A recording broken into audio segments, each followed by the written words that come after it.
باللہ من الشیطان الرجیم بسم اللہ الرحمن الرحیم اومن کان میتا فاحییناہ وجعلنا له نورا یمشی بہ فی الناس کمن مثلہ فی الظلمات لیس بخارج منها کذالک زین للکافرین ما كانوا یعملون وکذالک جعلنا فی کل قریۃ اکابر مجرمیہا لیمکروا فیہا وما یمکرون الا بانفسہم وما یشعرون وَإِذَا جَاءَتْهُمْ آيَةٌ قَالُوا لَن نُّؤْمِنَ حَتَّى نُؤْتَىٰ مِثْلَ مَا أُوتِيَ رُسُلُ اللَّهِ اللَّهُ أَعْلَمُ حَيْثُ يَجْعَلُ رِسَالَتَهُ سَيُصِيبُ الَّذِينَ أَجْرَمُوا صَغَارٌ عِندَ اللَّهِ وَعَذَابٌ شَدِيدٌ بِمَا كَانُوا يَمْكُرُونَ فَمَن يُرِدِ اللَّهُ أَن يَهْدِيَهُ يَشْرَحْ صَدْرَهُ لِلْإِسْلَامِ وَمَن يُرِدْ أَن يُضِلَّهُ يَجْعَلْ صَدْرَهُ ضَيِّقًا حَرَجًا كَأَنَّمَا يَصَّعَّدُ فِي السَّمَاءِ كذلك يجعل الله الرجس على الذين لا يؤمنون صدق اللہ العظیم۔ آیت نمبر 122 سے لے کر آیت نمبر 126 تک انشاءاللہ آج ہم سماعت کریں گے۔ اومن کان میتا، کیا وہ جو پہلے مردہ تھے، فاحییناہ پھر زندہ کیا ہم نے اسے، وجعلنا لہ نورا اور بنا دیا اس کے لیے نور۔ پہلے مردہ تھے پھر زندہ کیا اور پھر اس کے لیے کیا بنا دیا؟ نور۔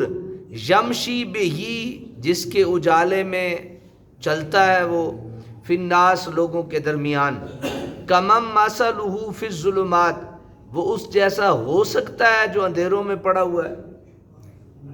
یعنی دو شخصیتوں کا اور دو کرداروں کا ذکر ہو رہا ہے، ایک وہ جو مردہ تھا پھر زندہ کیا پھر اسے نور بنایا، وہ لوگوں کے درمیان چلتا ہے، وہ اس جیسا ہو سکتا ہے کمم مثلہ فی الظلمات، جو اندھیروں میں پڑا ہوا ہے، لیس بخارج منہا، اور نہیں نکلنے والا ان سے، یعنی اس طریقے سے نکلنے والا بھی نہیں۔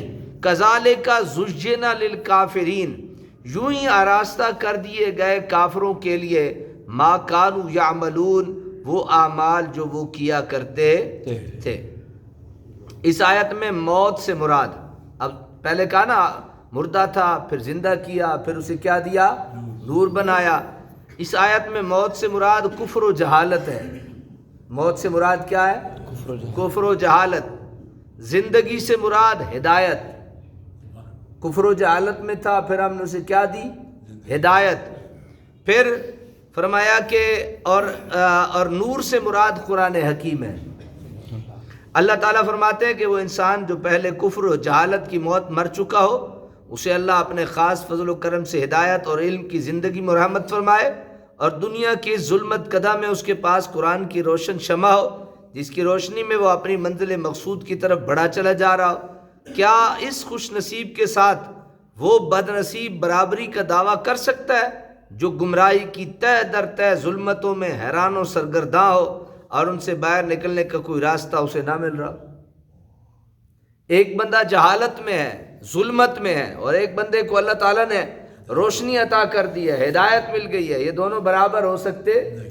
ایک آدمی باہر لوس کرتا پھرتا ہے اور دوسرا اللہ کی بارگاہ میں آ کے 5 وقت باجماعت نماز ادا کرنے کی کوشش کرتا ہے، کیا یہ دونوں برابر ہو گئے؟ پھر ایک وہ ہے جو صرف فرض نماز پڑھتا ہے اور ایک وہ ہے جو نفل بھی پڑھتا ہے، رات کو شب بیداریاں بھی کرتا ہے، کیا یہ دونوں برابر ہو گئے؟ ایک وہ ہے جو جھوٹ نہیں بولتا کبھی، اور ایک وہ ہے جو کبھی کبھی بول لیتا ہے، اور ایک وہ ہے جو ہر وقت جھوٹ ہی بولتا ہے، کیا یہ برابر ہو گئے؟ ایک وہ ہے جو رزق حلال کا بڑا اہتمام اور انتظام کرتا ہے، اور ایک بندہ خیال ہی نہیں کرتا حلال ہے یا حرام، اسے فکر ہوتی ہے اپنے پیٹ پوجا کی، تو یہ دونوں برابر ہو سکتے ہیں؟ ظلمت ہر برائی کا نام ہے، ظلمت ہر اللہ کی ناراضگی کا نام ہے، ظلمت ہر تاریکی کا نام ہے، اور نور ہر اچھے کردار کا نام ہے، ہر اچھے اخلاق کا نام ہے، ہر بھلائی کا نام ہے، تو یہ دونوں برابر ہو سکتے نہیں۔ وَكَذَلِكَ جَعَلْنَا فِي كُلِّ قَرْيَةٍ، اور اسی طرح ہم نے بنایا ہر بستی میں، اکابر مجرمیہا، اس کے بڑے لوگوں کو، وہاں کے مجرم، لیمکروا فیہا، تاکہ وہ مکر و فریب کیا کریں۔ مکہ کے رئیس اور سردار حضور اکرم صلی اللہ علیہ وسلم کے خلاف نت نئی شرارت اٹھاتے، کبھی کوئی الزام کبھی کوئی بہتان، مقصد یہ ہوتا کہ لوگ آپ سے متنفر رہیں، اللہ تعالیٰ آپ مصطفیٰ علیہ التحیۃ و ثنا کو فرماتے ہیں کہ ہمیشہ سے ایسے ہی چلا ہوتا آیا ہے، شہر کے چودھری اور رئیس اپنے اثر و رسوخ کو باہر رکھنے کے لیے پیغمبروں کے خلاف الزامات لگاتے چلے آئے ہیں، اور لوگوں کو انبیاء سے دور رکھنے کے لیے ساری جتن کرتے رہے ہیں، اور وہ اپنی نادانی کے باعث اس چیز کو نہ سمجھ سکے کہ وہ اپنے آپ کو دھوکہ دے رہے ہیں اور اپنے ہاتھوں ہی اپنی آخرت کو برباد کر رہے ہیں۔ وَمَا يَمْكُرُونَ إِلَّا بِأَنفُسِهِمْ، اور نہیں فریب دیتے مگر اپنے آپ کو، وَمَا يَشْعُرُونَ، اور وہ اس بات کا شعور بھی نہیں رکھتے۔ وَإِذَا جَاءَتْهُمْ آیَةٌ، اور جب آئے ان کے پاس کوئی نشانی، قالوا کہتے ہیں لن نؤمن حتی نؤتی مثل ما اوتی رسول اللہ، ہم ہرگز ایمان نہیں لائیں گے جب تک ہمیں بھی ویسا ہی نہ دیا جائے جیسے دیا گیا اللہ کے رسولوں کو۔ اللہ اعلم حیث یجعل رسالتہ، اللہ بہتر جانتا ہے اس دل کو جہاں وہ رکھتا ہے اپنی رسالت کو۔ سبحان اللہ، سبحان اللہ۔ ہمارے بزرگ اکثر ایک جملہ ارشاد فرماتے، میرے دادا جی ہمیں سمجھانے کے لیے، وہ کہا کرتے تھے بیٹا اللہ سارے انو اپنے وطر وچ رکھدا ہے۔ کس وچ رکھدا ہے؟ اپنی وطر وچ رکھدا ہے، اور اس میں کوئی شک نہیں۔ اللہ کو بہت بہتر پتہ ہے کہ کون کیا ہے اور کسے میں نے کیا دینا ہے۔ ہم کہتے ہیں نا، یہ دعا کرتے ہیں اللہ گنجے کو ناخن، ہم دعا مانگتے ہیں اللہ گنجے کو ناخن، کیوں؟ وجہ کیا ہے؟ اپنا گھن پٹ چھوڑ سی۔ اچھا، اللہ بھوکھن امیر نہ کرے، یہ بھی ہمارے دعا مانگتے ہیں۔ جے بھوکا امیر ہو جائے نا حضرات، تباہی مچا دیندہ۔ خاندانی امیر ہونا اور معاملہ ہے، اس میں غربت آتی رہتی ہے، جاتی رہتی ہے، سارے معاملات مسائل چلتے رہتے ہیں۔ جو بھوکا ہو نا، بھوکا، آنکھ کا بھوکا، دل کا بھوکا، ہرس والا، لالچ والا، وہ حضرت موسیٰ کا میں واقعہ عرض کرتا رہتا ہوں نا کہ وہ دریا میں، نہر میں کوئی بچہ تیر رہا تھا اور وہ نابینا تھا، باقی سارے آگے جناب انجوائے کر رہے تھے، وہ قریب میں ہاتھ پیر مار رہا تھا، تو حضرت موسیٰ یا اللہ اس نو بھی آنکھ دے جے بھی تیرے۔ اللہ فرمایا میں بہتر جان دیں، میں نہیں یا اللہ، پیغمبر ہے ضد کی تھی، اللہ آ کے دے دیتی۔ موسیٰ علیہ السلام واپس پلٹے تو کہ ویکھے جناب سا ہوئی نا نابینا جس کو اکھ منگ کے دیتی ہے اللہ تعالیٰ، وہ سارے پکڑ کے نہ تے ڈبوکیاں دے رہے اندر۔ حضرت موسیٰ تک کے پریشان ہوئے، یا اللہ تیریاں تو ہی جانے۔ او بھائی کسی نو بھکھا رکھے ایسا نا، رب تے انہوں بھی خوش ہونا چاہیے، انہوں کیا ہونا چاہیے؟ خوش۔ کسی کو 2 ٹکے دے دیے تو اسے بھی اللہ کا شاکر ہونا چاہیے۔ میں نے کبھی کسی بندے کو تکبر کے بعد دنیا میں آباد ہوتے نہیں دیکھا۔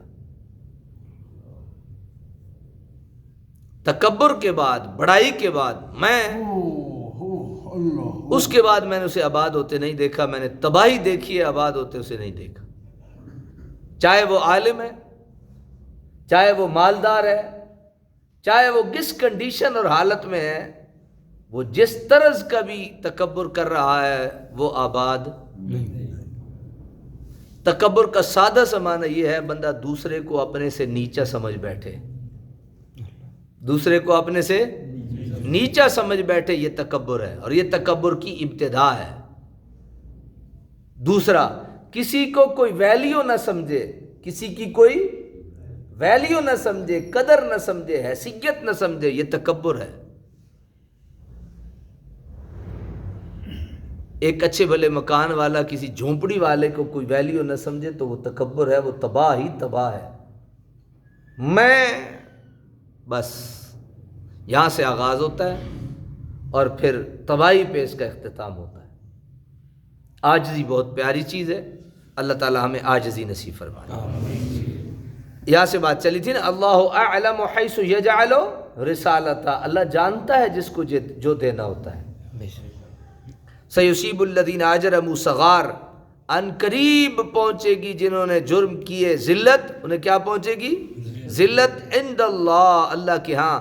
وعذاب شدید بما كانوا یمکرون، اور عذاب سخت بوجہ ان کے مکروں کا جو وہ کیا کرتے تھے۔ جب حضور صلی اللہ علیہ وسلم نے نبوت کا دعویٰ کیا تو مکہ کا رئیس ولید بن مغیرہ کہنے لگا لو كانت النبوۃ حقا لكنت اولیٰ بها منك لأنی اکبر منك سنا واکثر منك مالا، اگر نبوت کی کچھ حقیقت ہوتی تو میں آپ سے نبوت کا زیادہ مستحق تھا، میں عمر میں بھی آپ سے بڑا ہوں اور مال میں بھی آپ سے بڑا ہوں۔ ابو جہل وغیرہ متکبر کہتے کہ ہم سنی سنائی بات پر ایمان لانے والے نہیں، ہم تو تب مانیں گے جس طرح ان پر وہی نازل ہوتی ہے اسی طرح ہم پر بھی نازل ہو۔ اللہ تعالیٰ ان کے رد میں فرماتا ہے میں بہتر جانتا ہوں کون سا دل اس نور نبوت کو برداشت کر سکتا ہے، اور کس میں اس بارے گراں کے اٹھانے کی ہمت ہے۔ مال و دولت اور جاہ و منزلت اور کبر سنی نبی بننے کا کوئی معیار۔ فمن یرد اللہ ان یہدیہ یشرح صدرہ، اور جس خوش نصیب کے لیے ارادہ فرماتا ہے اللہ کہ ہدایت دے اسے تو کشادہ کر دیتا ہے اس کے سینہ، صدرہ للاسلام، اس کے سینے کو اسلام کے لیے۔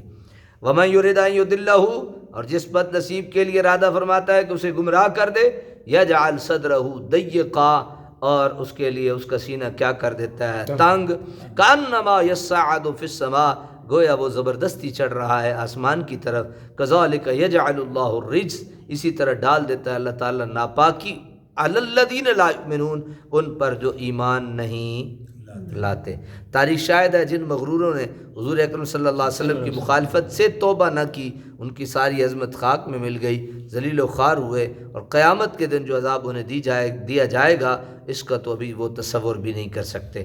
جب اللہ تعالیٰ چاہتا ہے کسی کو ہدایت عطا فرما دے، اس کے سینے کو قبول حق کے لیے کشادہ کر دیتا ہے، وہ اپنے دل میں حق کی طرف رغبت اور آمادگی محسوس کرتا ہے۔ حضور صلی اللہ علیہ وسلم سے کسی نے دریافت کیا کیف الشرح یا رسول اللہ، یا رسول اللہ شرح صدر کی کیا کیفیت ہے؟ حضور نے فرمایا الانابۃ الی دار الخلود والتجافی عن دار الغرور والاستعداد للموت قبل لقاء الموت، انسان آخرت کی طرف مائل ہو جاتا ہے، اس دنیا سے اس کا دل متنفر ہو جاتا ہے، اور موت کے آنے سے پہلے وہ موت کے لیے مکمل تیاری۔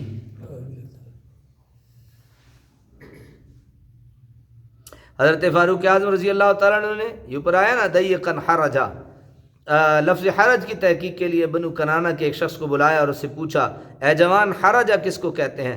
قال الحرجۃ فینا الشجرۃ تکون بین الاشجار التي لا تصل الیہا راعیۃ ولا وحشیۃ ولا شیء، اس نے کہا حرجہ ہمارے ہاں اس درخت کو کہتے ہیں جو گھنے درختوں کی جھنڈ میں ہوتا ہے جہاں کوئی چیز نہیں پہنچ سکتی۔ یہ سن کر حضرت فاروق اعظم نے فرمایا کذالک قلب المنافق لا یصل الیہ شیء من الخیر، یہ منافق کا دل ہے، دل بھی ایسا ہی ہوتا ہے، وہاں کوئی بلائی نہیں پہنچ سکتی۔ حرجن کا معنی ہے بہت تنگی، کیا معنی ہے؟ بہت تنگی۔ مقصد یہ ہے کہ کسی کی پیغام سرکشیوں کے باعث اللہ تعالیٰ کی نظر عنایت اس کی طرف سے پھر جاتی ہے تو قبول حق سے اس کا دل بہت تنگ ہو جاتا ہے، حق کو تسلیم کرنے کا تصور ہی کرتے ہی اس کی حالت ایسی ناگفتہ ہو جاتی ہے جیسے کسی انسان کو آسمان کی طرف چڑھنے پر مجبور کیا جا رہا ہے، جس طرح اس کا سانس پھول جاتا ہے اور سان خطا ہو جاتے ہیں اور ایک بے بسی کی کیفیت طاری ہو جاتی ہے، اسی طرح اس بد نصیب کا حال ہوتا ہے۔ اللہ عمل کی توفیق عطا فرمائے۔